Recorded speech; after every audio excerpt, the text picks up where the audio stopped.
I came home for Christmas with 2 wrapped presents balanced on one arm and my suitcase rolling behind me. Snow still clung to my boots as I pushed open the front door. "Mom," I called. Silence. "Dad." Nothing. I frowned and stepped farther inside. The Christmas tree was glowing. The fireplace crackled softly. But the house felt abandoned. Then I saw my grandmother. She sat quietly in her old rocking chair beside the tree, her hands folded neatly over a knitted blanket, watching me as though she'd been expecting me down to the exact minute. "Grandma." She smiled gently, but didn't answer. My stomach tightened. On the coffee table sat a folded sheet of paper with my name written across the front. I opened it. "Sandra, we're taking Chloe on our Christmas vacation. You stay here and take care of Grandma. We'll be back next week. Mom and Dad." I read it twice, then a third time. No phone call. No warning. No invitation.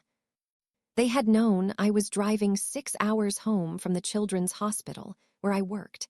They had waited until I arrived to let me discover they were already gone. Again, Grandma studied my face without saying a word. Finally, she smiled. "It's finally time." I looked up from the note. "What do you mean?" Instead of answering, she slowly stood from her chair. "Come sit beside me, sweetheart." I did. She gently placed her hand over mine. "Will you spend this week exactly as it unfolds, and trust me?" I searched her face. "I don't understand." "You don't have to." After a long pause, I nodded. "Okay." Grandma's smile widened just enough for me to notice. "Good." She looked toward the Christmas tree. "Because by the time they come home." She turned back toward me. "Everything will be different." A chill had nothing to do with the winter air running through me. For 27 years, I'd accepted always coming second to my younger sister, Chloe. If there was one vacation, Chloe went. If there was one expensive gift, Chloe received it. If there was praise to give, somehow it always found its way to her. I kept telling myself that one day my parents would finally see me. That hope was the reason I'd driven home, instead of spending Christmas with my coworkers, who had invited me to celebrate with them after our shift at the Pediatric Rehabilitation Center. Instead, I found an empty house, a handwritten assignment, and the unmistakable message that my role in this family wasn't daughter. It was caretaker. I forced myself to smile at Grandma. They could have at least asked. "They could have," she agreed quietly. But they didn't. For several minutes, we sat together in silence, while the lights on the tree blinked softly across the room. Then Grandma surprised me again. "I've waited a very long time for this Christmas." I frowned. "You knew they were leaving." "Yes." "And you didn't tell me." "No." "Why?" She squeezed my hand. "Because if I'd warned you, you might never have come home." That answer only deepened my confusion. Later that evening, after we'd shared a simple dinner, Grandma disappeared into her bedroom for several minutes. When she returned, she wasn't carrying presents. She was carrying a worn leather folder I'd never seen before. She placed it carefully on the table between us, but kept one hand resting on top of it. "You've spent years wondering why your life has always felt different from Chloe's," she said softly. I swallowed. I stopped asking that question a long time ago. Grandma slowly shook her head. "I never did." She looked directly into my eyes. "And tomorrow morning." She gently tapped the folder. "We're finally going to begin answering it." The next morning, Grandma was already awake when I walked into the kitchen. She had pancakes on the stove, bacon crisping in a skillet, and coffee waiting on the table. She looked up with a smile. "Good, you're dressed." I laughed softly. "I usually wear clothes before breakfast." "Not for breakfast." She slid a plate toward me. "We're going somewhere." I glanced toward the window. Today, right after we eat. I looked at the leather folder sitting beside her coffee cup. The one from last night. She simply nodded. I've carried that folder for nearly 8 years. I stared at it. And today you're finally opening it. No. She smiled knowingly. Today, you're going to understand why it exists. The drive into town felt strangely peaceful. Snow covered the fields surrounding Grandma's farmhouse, and Christmas music played quietly through the truck's speakers. Neither of us talked much. Eventually, I broke the silence. Can I ask you something? You may ask anything. Did Mom tell you they were leaving before they left? Yes. And she expected me to stay. Yes.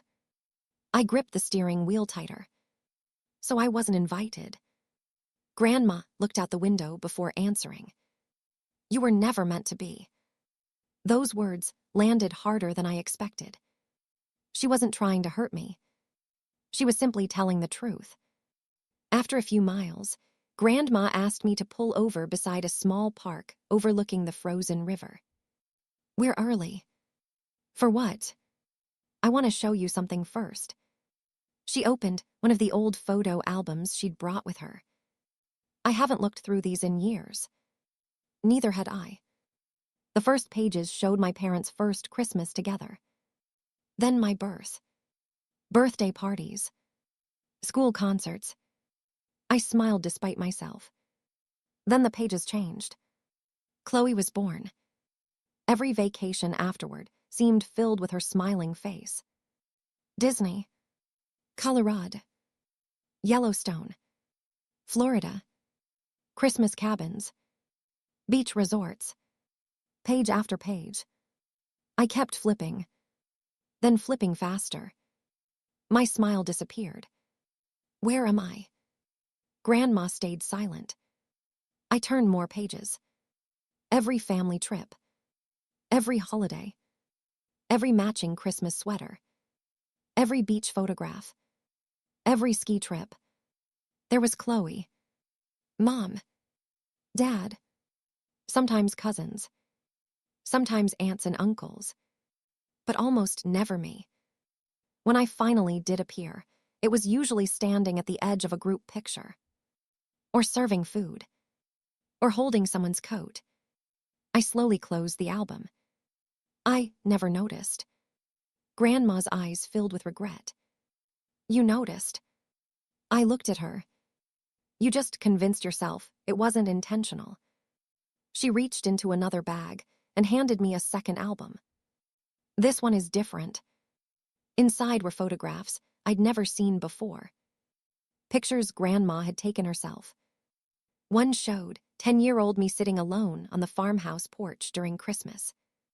Another showed me washing dishes while the television played vacation slides my parents had mailed home.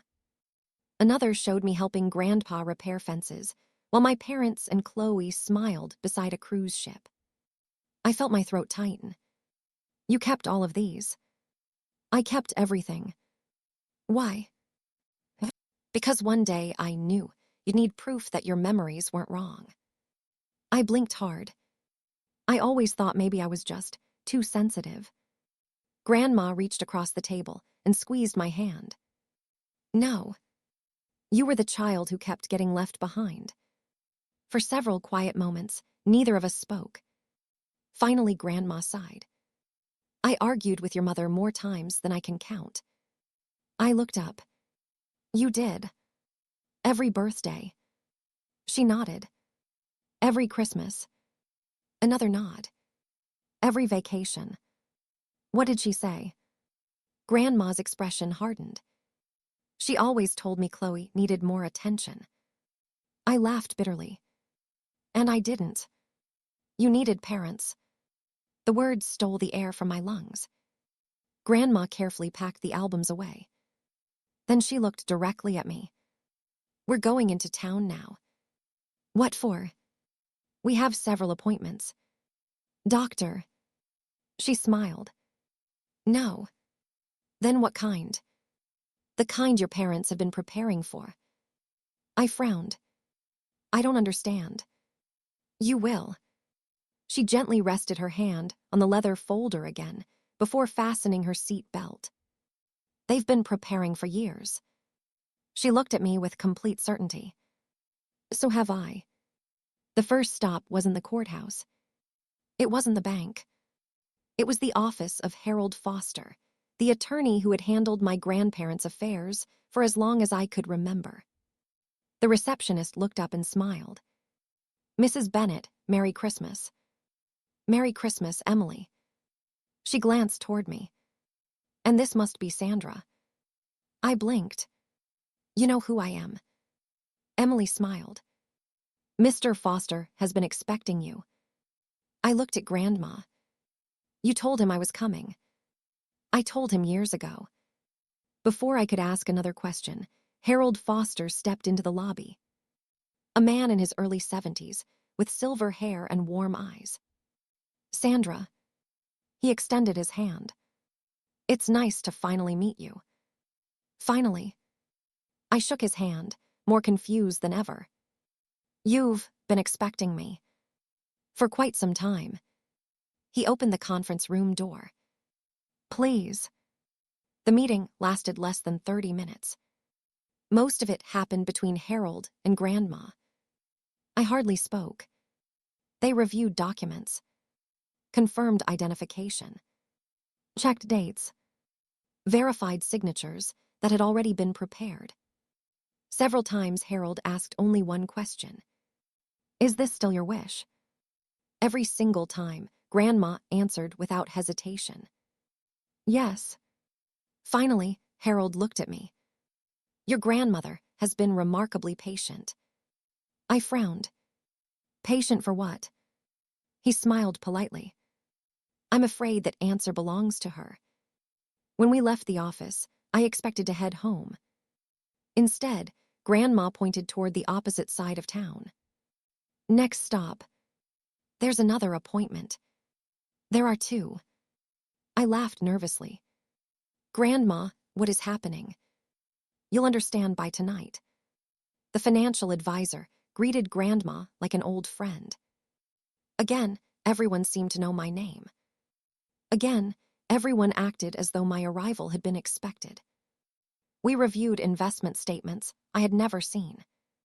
Grandma signed several routine authorizations. The advisor handed me copies. They belong with your records. My records. He smiled. They will. I opened my mouth to ask another question. Grandma simply shook her head. Not yet. By noon, I was mentally exhausted. Grandma suggested lunch. We stopped at a small cafe near the town square, where nearly everyone seemed to know her. As soon as we walked inside, 3 older women waved enthusiastically. Evelyn, come join us. Grandma smiled. Only for a minute. They welcomed us to the table. One woman turned toward me. You must be Sandra. Yes. It's wonderful, finally, meeting the granddaughter who always takes care of her. I froze. Before I could respond, another woman smiled. Your grandmother talks about you constantly. She says you're always the one helping. My chest tightened. I glanced toward Grandma. She didn't correct them. Instead, she calmly nodded. That's true. One woman frowned. I thought your daughter usually handled things. Grandma's expression didn't change. My daughter is on vacation. The table fell silent. During Christmas, someone asked. Yes. And she left you here. Yes. Who stayed with you? Grandma reached across the table and gently squeezed my hand. Sandra did. No exaggeration. No accusation. Just the truth. I watched the women's expressions change almost instantly. Confusion. Then disbelief. Then disappointment. One quietly whispered, I had no idea. Another shook her head. I can't imagine leaving my mother alone for Christmas. Grandma didn't criticize my parents. She simply changed the subject. But the damage had already been done. For the first time, people outside our family saw exactly what had happened. After lunch, we walked to the local bank. The manager welcomed Grandma personally. Inside his office, he unlocked a secure cabinet and retrieved a large sealed envelope. He placed it in front of Grandma.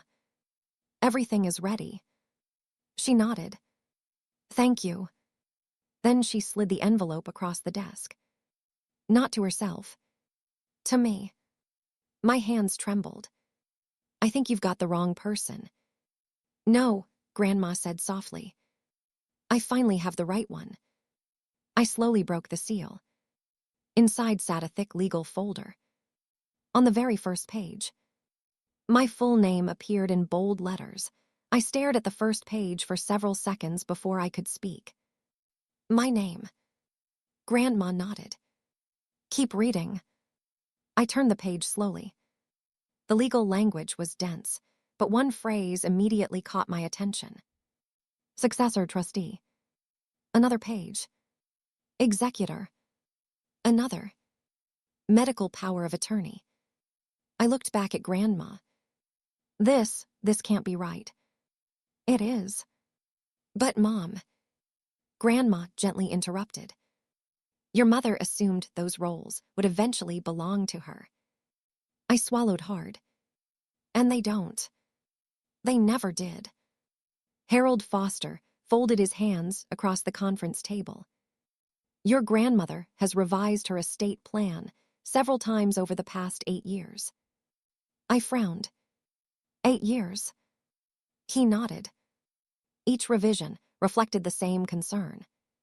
I looked at Grandma. "What concern?" She answered quietly. "I needed to know who truly showed up when there was nothing to gain." The room fell silent. Grandma opened the leather folder for the first time. Inside wasn't just paperwork. It was evidence. She placed a notebook in front of me. "I've written in this almost every week." I flipped through it. Every page was dated. Every visit. Every canceled promise. Every holiday. Every excuse. Every phone call that never came. Each entry was written in Grandma's careful handwriting. December 24. Linda promised lunch. Never arrived. Sandra called to check on me after work. Another page. Doctor's appointment. Sandra drove me. Linda said she was too busy shopping. Another. Power outage. Sandra stayed overnight. Richard never returned my calls. I stopped reading. My vision blurred. "You kept records of all this." I had to. Then Harold opened another folder. This one contains supporting documents. Bank statements. Medical transportation receipts. Appointment logs. Repair invoices. Copies of text messages. Voicemail transcripts. Even photographs of Sandra replacing handrails, repairing gutters, mowing the lawn, and carrying groceries. I stared in disbelief. I never knew anyone was documenting this. Grandma smiled softly. "You weren't supposed to." She leaned forward. "Do you remember when your father insisted I sell this house last spring?" I nodded. "He said maintaining it was becoming too difficult." "He also brought transfer papers." My stomach tightened. "He wanted you to sign them." "He wanted me to transfer ownership immediately." "Why?" "So he and your mother could manage things." Grandma made air quotes with her fingers. I asked Harold to investigate. Harold calmly slid another document across the table. They had already contacted 2 real estate agents. I looked at the dates. Months ago. Before anyone had discussed moving Grandma. Before anyone had spoken to me. They planned to sell the house. Grandma nodded. Without asking what I wanted. My phone suddenly buzzed across the conference table. Mom calling. I stared at the screen. Grandma smiled.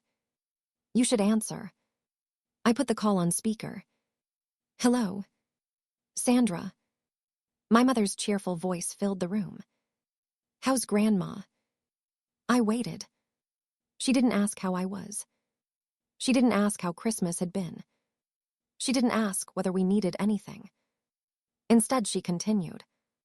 "Listen, has Grandma signed those documents yet?" I looked at Grandma. She slowly shook her head, reminding me to say nothing. "I'm not sure what documents you mean." A brief silence. Then my mother's voice sharpened. "Don't play games with me." "I'm not. If Harold Foster comes by, call me immediately. I'll let you know." "Good." She ended the call without another word. The room remained completely silent. Finally, Grandma sighed. She never asked whether I was all right. I lowered the phone onto the table. "No." She only asked about paperwork. Harold closed the final folder. "Everything is now legally complete." Grandma nodded. "I'd like one final thing." "What is that?" "I want every member of the family invited here on New Year's Day." Harold smiled knowingly. "I'll make the arrangements." I looked between them. "Why invite everyone?" Grandma met my eyes. "Because secrets like these shouldn't be whispered." She stood, collected the folders, and handed them to me. "They should be told once. And only once." As we drove home, I couldn't shake the feeling that the coming week wasn't leading toward an argument. It was leading toward the end of something that had been broken for decades. 3 days later, a car door slammed outside. Then another. Suitcases rolled across the porch. Keys rattled in the front door. The lock turned. The door swung open. Mom's cheerful voice echoed through the hallway. "We're home." The front door swung open with a burst of cold air. "Merry Christmas," Chloe called as she wheeled an expensive suitcase into the hallway. She stopped. Her smile disappeared. Mom and Dad froze beside her. The living room wasn't empty.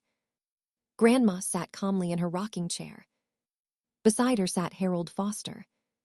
Several of my aunts, uncles, and cousins filled the room, cups of coffee resting untouched in their hands. No one looked happy. Dad frowned. "What's going on?" Harold stood. "Please come in." Mom glanced at me. "What is this?" I simply answered. "You should sit down." No one moved. Grandma spoke first. I wasn't asking. The room fell silent. Slowly, Mom, Dad, and Chloe took their seats. Mom forced a nervous laugh. "Mother, if this is because we took a little vacation." Grandma raised one hand. "Be quiet, Linda." It was the first time in my life I'd ever heard Grandma interrupt her daughter. Mom blinked. "You don't understand." "I understand perfectly." Grandma reached beside her chair and picked up a thick leather folder. For years, I believed I had failed as a mother. She looked around the room. I thought perhaps I'd been too critical.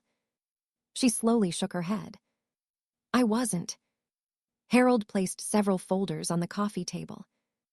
"I've been your mother's attorney for over 30 years. He looked directly at my parents. "Everything discussed today has been properly documented." Dad leaned forward. "What documents?" Harold opened the first folder. "Appointment records." The second. "Financial records." The third. "Caregiver logs." The fourth. "Your mother's written journal spanning 8 years." Mom's confidence began to disappear. Grandma opened her journal. "I'd like to read only a few entries." She adjusted her glasses. December 24th. She read calmly. "Linda promised Christmas dinner." She turned the page. "Cancelled." Another. "Richard promised to repair the porch." She turned another page. "Never came." Another. "Doctor's appointment." She smiled toward me. "Sandra drove me." She looked at my parents. You didn't. No one interrupted. The room had become painfully quiet. Grandma reached for one of the old photo albums. She opened it on the coffee table. Every vacation. She flipped pages. Every birthday. Another. Every Christmas. Another. Where is Sandra? No one answered. She closed the album. For years, I wondered whether I imagined the favoritism. She looked directly at every relative gathered there. I didn't. Several family members lowered their eyes. One aunt quietly whispered, I always suspected. Another nodded. So did I. Mom suddenly stood. This is ridiculous. She pointed at me. She manipulated you. I didn't say a word. Grandma slowly rose from her chair. No. She looked her daughter directly in the eyes. I watched you manipulate her. The room became completely still. I watched you tell Sandra she was more responsible every time you wanted free childcare. I watched you spend holidays with Chloe while Sandra worked overtime.